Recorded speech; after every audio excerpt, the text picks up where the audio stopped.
I was in my 8th month of pregnancy when I finally started setting up the nursery.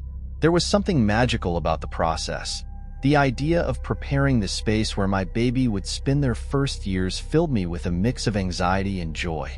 I wanted everything to be perfect, and after spending hours browsing online, I found the ideal baby wardrobe on Facebook Marketplace.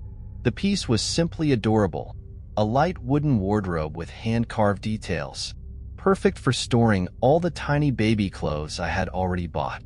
The seller seemed incredibly friendly, with a smiling profile picture and kind messages that made me feel comfortable sealing the deal. She even offered me a discount because, as she said, "I know how expensive it is to get a nursery ready." The delivery was set for the following week. When the wardrobe arrived, I was thrilled. It was even more beautiful in person. The smell of polished wood filled the room, blending with the soft scent of the freshly painted walls. It felt like everything was finally coming together, and the room was almost ready to welcome our baby.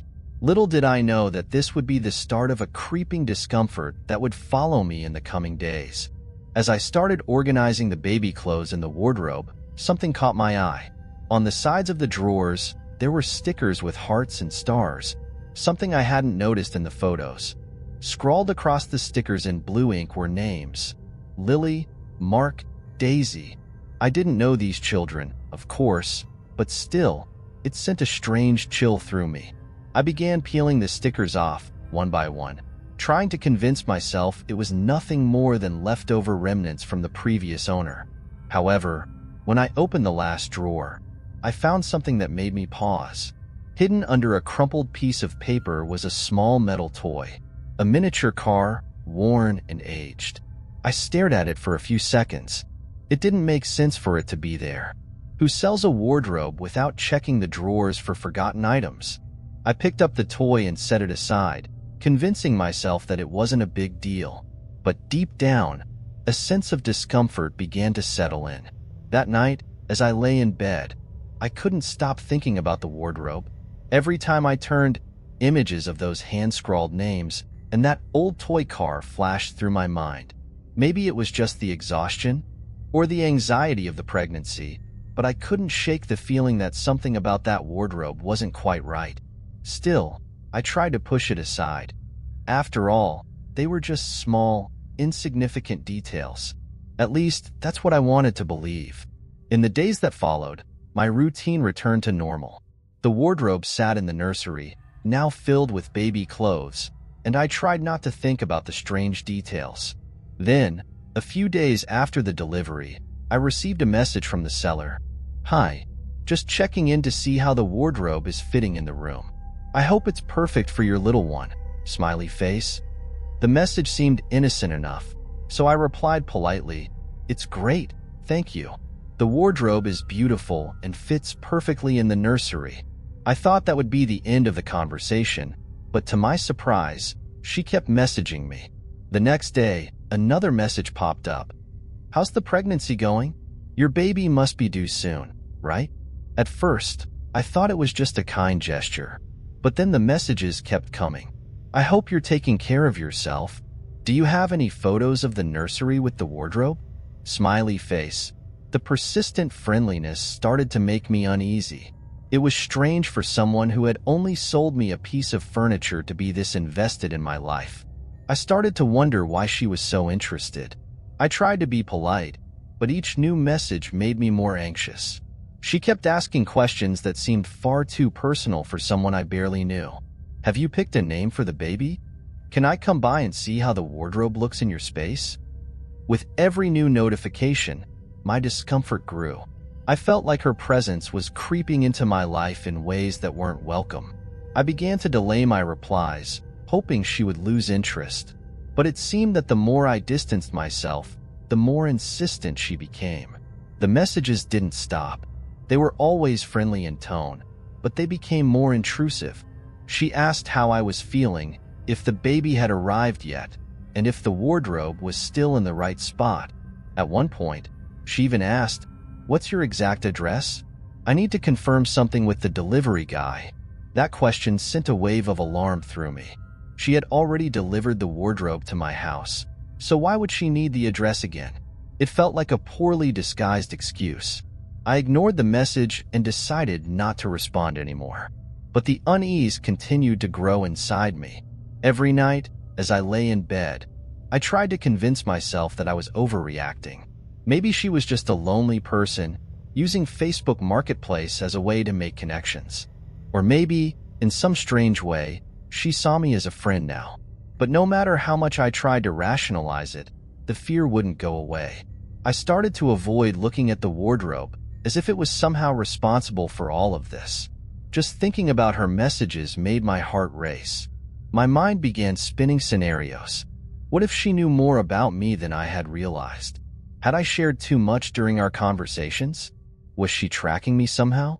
I felt increasingly exposed, vulnerable, and no matter how much I told myself I was imagining things, the fear that something was terribly wrong wouldn't let me rest. That afternoon, I decided I couldn't deal with it anymore. I blocked the seller on every platform, Facebook, messaging apps, everything. The sense of relief was immediate, like a weight had been lifted off my shoulders. I convinced myself that I could now focus on the final weeks of my pregnancy without the unsettling presence of that woman hanging over me. But the peace didn't last long. 2 days later, while tidying up the house, I caught sight of something through the living room window that made me freeze. Parked across the street was a car I didn't recognize. The windows were tinted, making it impossible to see who was inside. But the way it sat there, unmoving for so long, sent a shiver down my spine. At first, I tried to brush it off. Maybe it was a neighbor's guest or someone waiting to pick someone up. But as the hours passed, the car remained in the same spot, and a deep unease settled over me. I began pacing the room, glancing out the window every few minutes, hoping to see it drive away.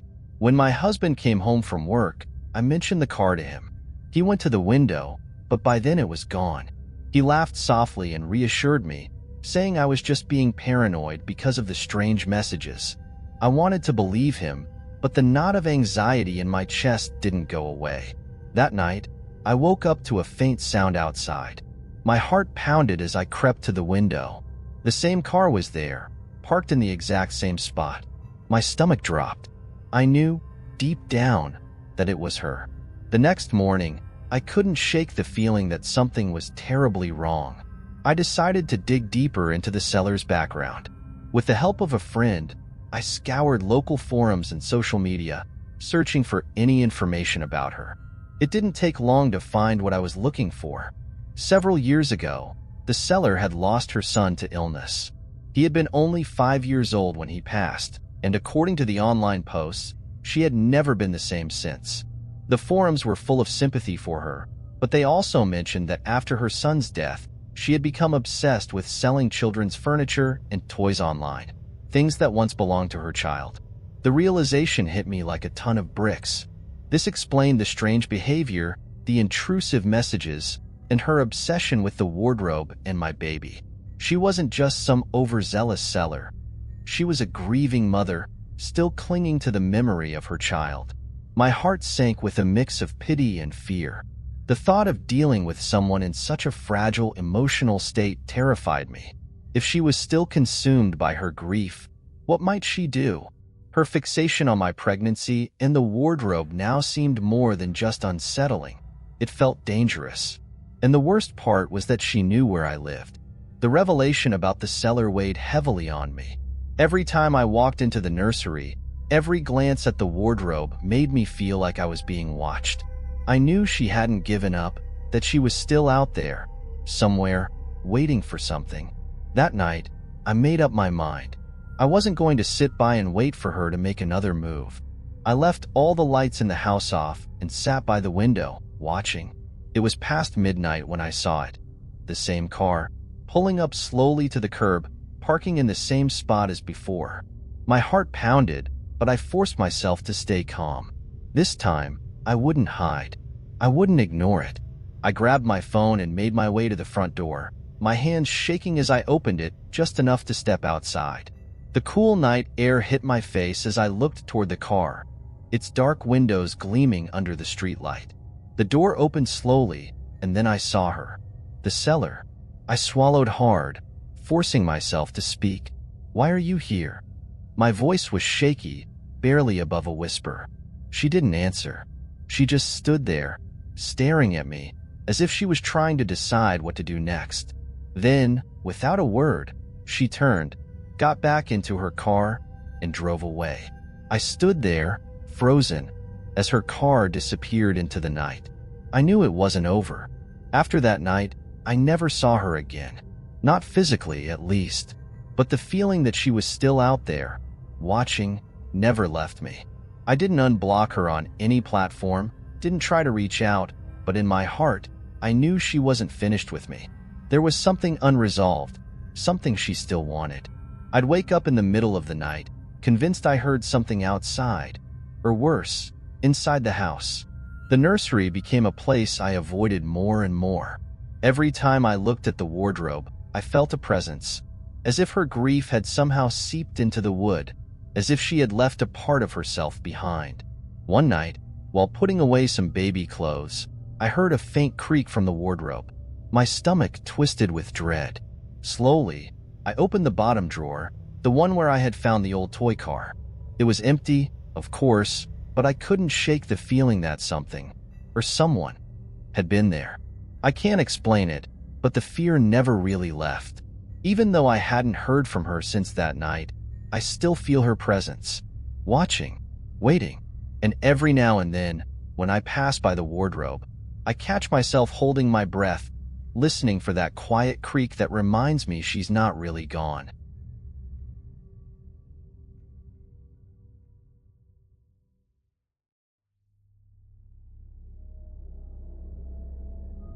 Selling my old phone seemed like a good idea. I needed some extra cash to help buy a new one, so I listed it on Facebook Marketplace. It was easier than I thought. Within hours, someone responded with interest. The buyer seemed trustworthy. His profile looked legitimate, with family photos and plenty of posts. After a few quick messages, we agreed to meet the next day at a nearby grocery store parking lot. There didn't seem to be any reason to worry. The meetup was quick and easy. I arrived on time, and the buyer, a man in his mid-40s, was already there. He looked ordinary, calm, even casual, like this was just another errand in his day. I handed over the phone, he checked it, and we exchanged cash without any issues. As he walked back to his car, something bothered me, but I couldn't put my finger on it. Maybe it was just the feeling of selling something personal, like a phone, a device that had held so much of my life in it. Still, I brushed the feeling aside as I headed home, excited to set up my new phone. That night, I couldn't wait to get my new device up and running. It was while I was setting up my new phone that the first message came. The notification sound broke the silence of my room, and I instinctively picked up my phone to check. It was from an unknown number. A simple message. "Everything good with the phone?" I assumed it was the buyer, maybe just checking in to make sure the transaction had gone smoothly. I replied, "Yes, thanks," and went back to setting up my phone. But the messages didn't stop. Another notification. "Cool. I see you like getting coffee at that place on Maple Street. Great spot." I froze. That was a little too specific. I went to that coffee shop sometimes, but this message was unnerving. I started to feel uneasy. I ignored the message, trying not to think much of it. Blocking the number would solve the problem, right? But then another message popped up, from a different number this time. "Isn't it a little late to be messing with your phone?" My heart raced. What was this? A coincidence? A joke? I looked around my room, suddenly feeling a sense of dread. What should have been a fun night with my new phone had taken a dark, unsettling turn. The messages didn't stop in the following days. With every new notification, a wave of dread washed over me. They kept coming from different numbers, always casual in tone, but packed with eerie details about my life. "Saw you got to work early today. Nice start to the morning." Or "That blue shirt you wore yesterday looks good on you." I started feeling watched, like someone had their eyes on me every second of the day. At first, I tried to tell myself it was just a strange coincidence, maybe some prank. But as the messages became more personal, it became impossible to ignore. I began to pay closer attention to my surroundings. Every parked car that seemed too close, every person who lingered a second longer than usual, made me feel paranoid. At work, I noticed I was checking my phone obsessively, waiting for the next message. And it always came. It was as if this person knew exactly where I was, what I was doing, at all times. Then came the message that broke me. That corner table in the cafe is a great spot to get some work done, don't you think? At that exact moment, I was sitting at the corner table in the cafe on Maple Street. My heart pounded as I scanned the room, feeling exposed. Who was watching me? How could they know this? I jumped up, grabbed my things, and hurried out of the cafe, feeling that someone's eyes were on me the whole time. But no matter how hard I looked around, I couldn't find anyone. Back at the safety of my apartment, I knew I had to do something. I immediately went into my phone settings and started blocking every number that had sent me a message. One by one, I added them to the blocked list.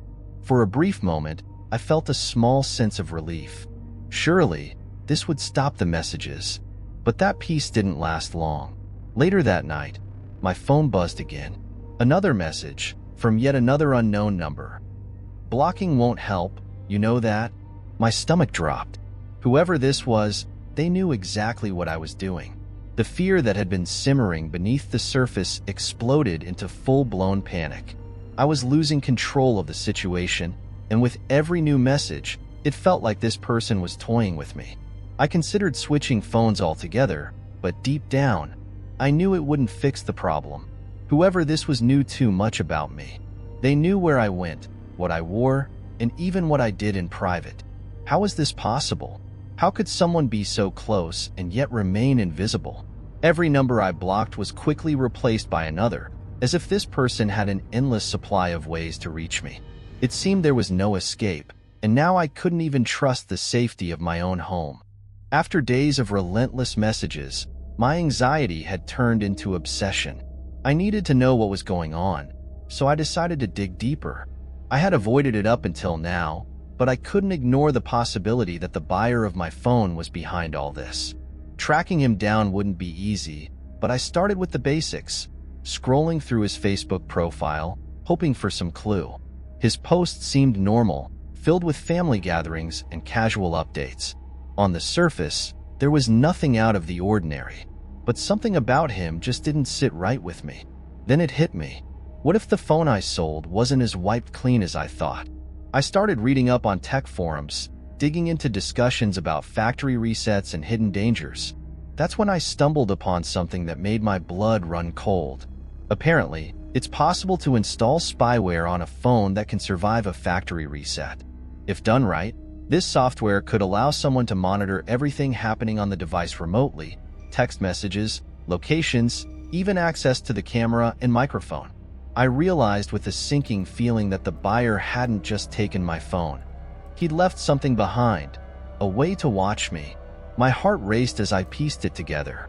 This man had access to everything.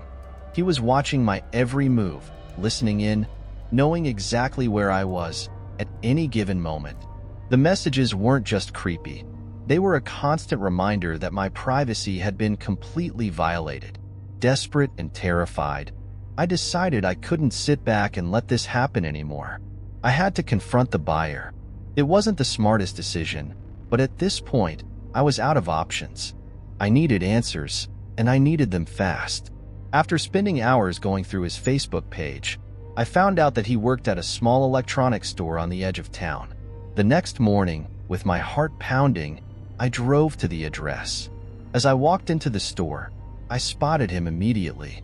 He was standing behind the counter, looking completely at ease, as if he hadn't been tormenting me for the past week.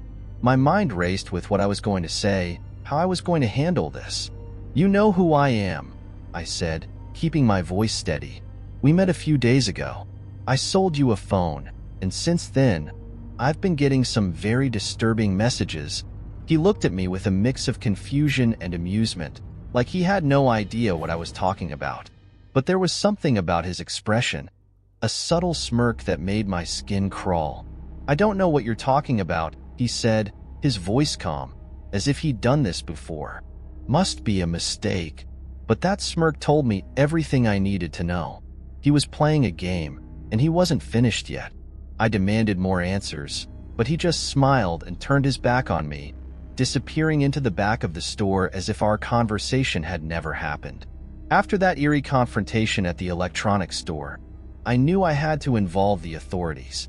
I was no longer in control of the situation, and this man clearly had no intention of stopping.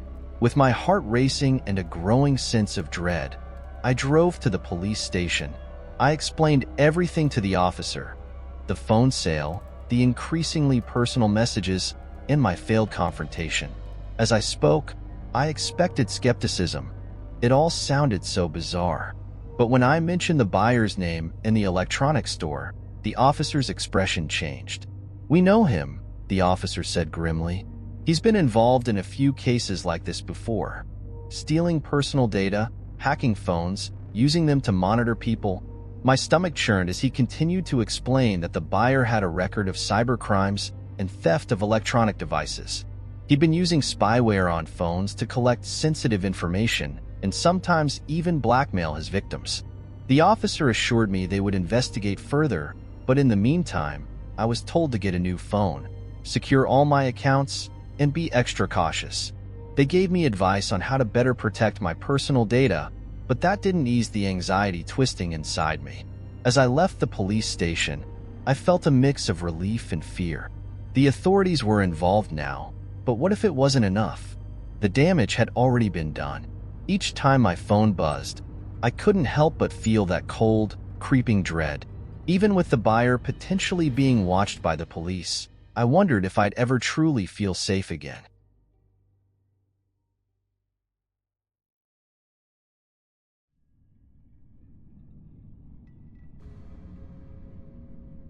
I've never been the type to spend a lot of money on new things. Maybe it's the frugality I picked up from my parents, or perhaps it's just that I never saw the need to pay full price when there's a world of secondhand deals out there. That's how I found the bike on Facebook Marketplace. It popped up as I was scrolling mindlessly. The bike looked in excellent condition, a brand name model that would cost 3 times the listed price if bought new. The seller, a guy named Tom, described it as barely used, ridden only a handful of times. The picture showed a gleaming bike with sturdy tires and a shiny frame glinting in the afternoon sun. The price? Incredibly fair. I tried to convince myself to think it over, to avoid making an impulsive purchase, but something about the practicality of having a bike, especially in a city like mine, pushed me to act. I messaged Tom right away. He responded quickly, polite and straightforward, and within 24 hours, I was standing in front of his apartment, excited to pick up my new ride. Tom seemed like a normal guy. Casual clothes, friendly demeanor. The type of person you wouldn't think twice about trusting. The transaction was quick. I tested the bike for a few minutes, and it worked perfectly. Everything seemed in order. I handed over the cash, and within minutes, I was biking home, feeling satisfied with what seemed like a great deal. At that moment, I had no idea what was coming. The first few days with the bike were uneventful. I rode it around the city, enjoying the convenience of skipping through traffic and the freedom of not relying on public transportation. Biking became part of my routine, and I loved the feeling of gliding through the streets. Then, things started to get strange. At first, it was subtle. A man, always the same one, seemed to pop up along my route. At first, I didn't pay much attention to it.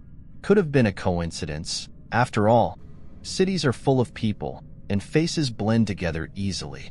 But as the days passed, his presence became harder to ignore. No matter the time or path I took, he was there. Sometimes on the sidewalk, sometimes standing on the corner. But what really unnerved me was the way he watched. He wasn't looking at me directly. His eyes were locked on the bike. Always. I tried to convince myself I was overreacting, that it was just a random guy and nothing more. But the more I told myself that, the less I believed it. The discomfort grew with every ride, a tight knot in my stomach that wouldn't go away. It felt like his presence was inching closer, becoming more threatening, even though he hadn't said a word. The situation became unbearable about a week after I first noticed the man. The initial discomfort had turned into a constant feeling of being watched. No matter where I went, he always seemed to be there, like a shadow I couldn't shake. One afternoon, as I was biking towards the park, a chill ran down my spine when I saw him again, standing at a nearby corner. This time, though, he wasn't just watching from afar. He crossed the street directly towards me, walking with quick, determined steps. My heart raced, and for a brief second, I considered pedaling away as fast as I could, but something about the look on his face rooted me to the spot.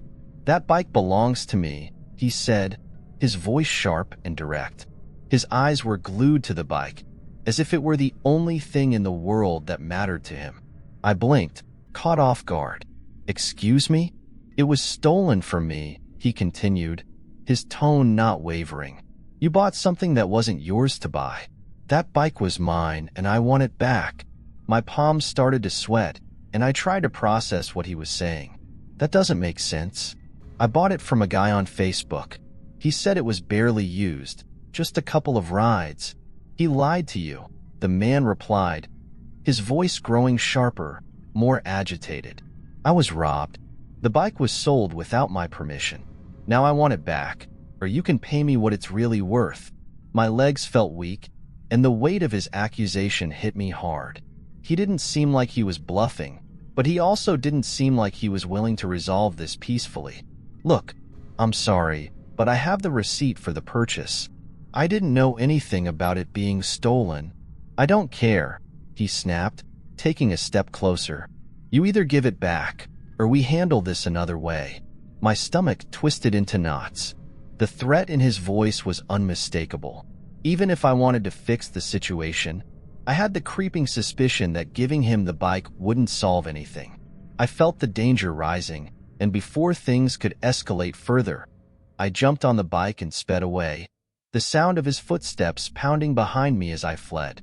After that confrontation, I knew I had to figure something out, and fast. Riding the bike around the city had become a nerve-wracking experience. Each time I took it out, I felt like a target, knowing the man could show up at any moment. What had once been a symbol of freedom had turned into a burden I couldn't escape. I decided to look up the seller on Facebook Marketplace. Maybe he could help clear things up, prove the sale was legitimate, or at least give me more information about the bike's origin. But when I searched for Tom's profile, I realized something was very wrong. His profile was gone. No picture, no previous listings, nothing. It was as if he had never been there in the first place. I scrolled through our message history, but even that had been erased. The messages, the details of the sale, all of it had disappeared. I sat there, stunned.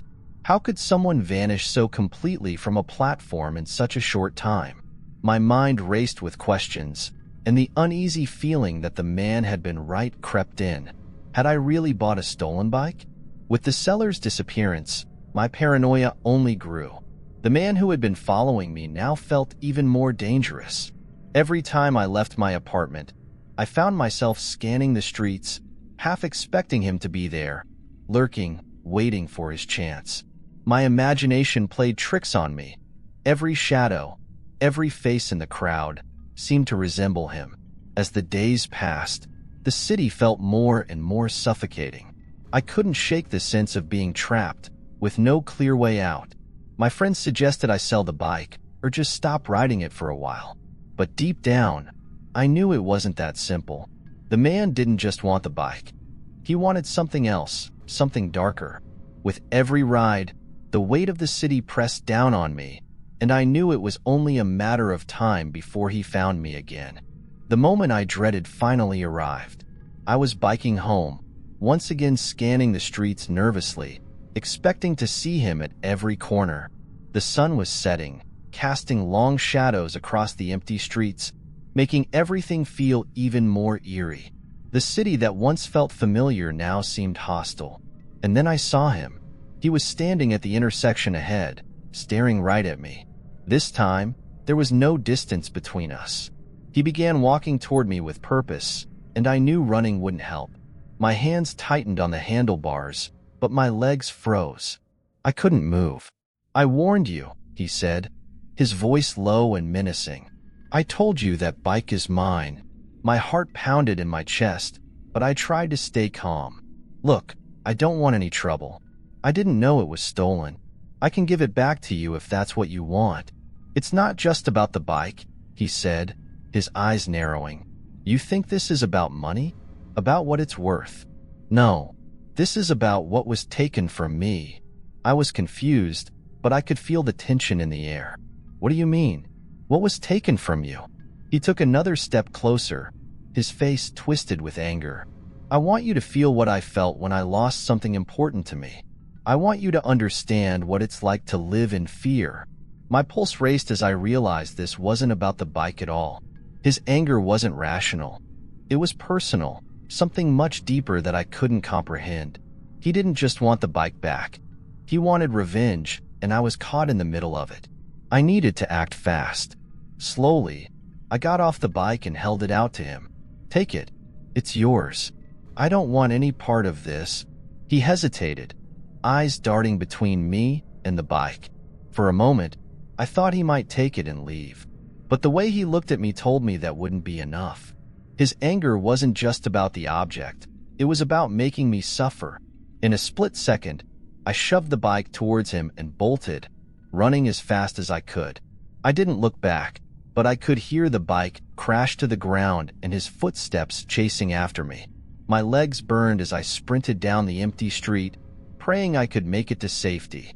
I didn't stop running until I reached a crowded area, my lungs burning, heart pounding. I had escaped for now. The following days passed in a blur of fear and paranoia. I barely left my apartment, jumping at every noise outside my window, terrified that he might still be out there, waiting. Even though I had abandoned the bike, I couldn't shake the feeling that he wasn't done with me. Each time I ventured out, I found myself scanning the streets for him, looking over my shoulder, certain that he was watching. I couldn't go anywhere without feeling his presence, even when he wasn't there. My life had become a waking nightmare. I thought about going to the police, but what would I say? That I bought a stolen bike and was being stalked by its previous owner? It sounded ridiculous, even to me. Besides, I had no proof. Tom's profile was gone, the bike was gone, and the man was just a shadow, haunting me without a trace. Weeks went by, and slowly, the fear began to fade. I ventured out more, always cautious, but trying to return to some sense of normalcy. I retraced my steps one day, biking the route I used to take before all of this had happened. The park, the streets, everything felt surreal, like I was reliving a bad dream. But he wasn't there. Bit by bit, I started to believe that maybe I was safe. Maybe he had taken the bike and moved on, satisfied. But that lingering doubt remained, like a dark cloud I couldn't shake. Every time I saw someone out of the corner of my eye, every time I passed by a quiet street, I felt his presence. The question haunted me. Had he really let me go? To this day, I'm not sure. And that's what terrifies me the most. Hey everyone. If you enjoyed the stories, leave a comment. Your feedback is really important to us. And don't forget to subscribe and turn on notifications. It really helps the channel. Thank you for watching.